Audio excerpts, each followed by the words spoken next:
Ambulance? ती ambulance नाही, ambulance आहे. ॲम्ब्युलन्स.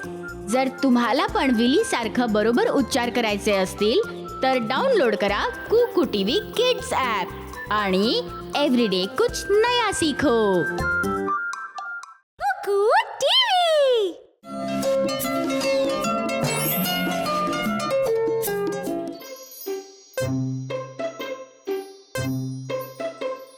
काय झालं नील? तू असा का पळतोयस? त्याला एक कॉकरोच दिसला आजोबा. इकडे या. असं छोट्या किडांना घाबरू नये. पण काही खूप घाणेरडे असतात. छोट्या किडांना घाबरण्याची गरज नाहीये. ते सुद्धा आपल्यासारखे जिवंत प्राणी आहेत. मी तुम्हाला त्यांच्याबद्दल रोचक गोष्टी सांगतो.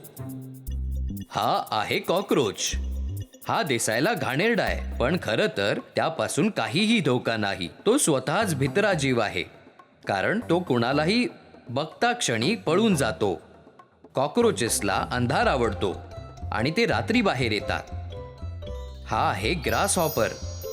हा खूप सुंदर आहे आणि हिरव्या रंगाचा आहे. तो जेव्हा गवतावर बसतो तेव्हा तुम्ही त्याला बघू शकणार नाही, कारण त्याचा रंग गवतासारखाच हिरवा असतो. हा आहे लेडीबग. हा सुंदर असतो आणि याला 2 वेगवेगळे पंख असतात. याच्या सुंदर लाल रंगाकडे बघा आणि शरीरावरचे मोठे ब्लॅक ठिपके. हे आहे बटरफ्लाय. हा सगळ्यात खूप सुंदर कीटक आहे. हा खूप नाजूक असतो आणि फुलाच्या नेक्टरवरती राहतो.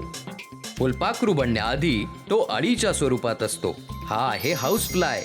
याच्यापासून दूर राहिलं पाहिजे, कारण ते रोगजंतू पसरवितात. त्यांना खाण्यापासून दूर ठेवा.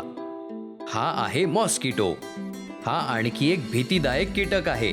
त्याच्या चावण्यामुळे आजार पसरू शकतो. त्याला आपण चावू दिलं नाही पाहिजे. हा आहे बीटल. वेगवेगळ्या प्रकारचे बीटल आढळतात. ते जास्ती करून जंगलात आढळतात. त्यांच्यापैकी काही चावतात. हा आहे हनीबी. हा फुलांच्या आतलं नेक्टर काढतो आणि मधामध्ये बदलतो. ते खूप उपयोगाचे कीटक आहेत आणि खूप कामात व्यस्त असतात, पण त्यांना त्रास दिला तर ते चावणार. हा आहे वॉस्प. ते खूप घाणेरडे असू शकतात. ते चावल्यानंतर खूप त्रास होऊ शकतो. ही आहे अँट. ही खूप लहान असते पण ताकदवान. ते खूप मेहनत करतात. हा आहे स्पायडर. स्पायडर एखादा कीटक नाहीये, पण तो कीटकांसारखाच दिसतो. त्याला 8 पाय असतात आणि जगामध्ये 1000 प्रकारचे स्पायडर आहेत आणि त्यापैकी काही त्रासदायक ठरू शकतात. हा आहे फायरफ्लाय. ही अंधारात चमकतात. तुम्ही ते जंगलात बघू शकता. ते रात्री आकाशात चमकतात.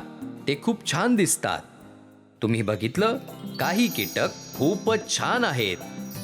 पण काही घाणेरडे असतात आणि चावतात.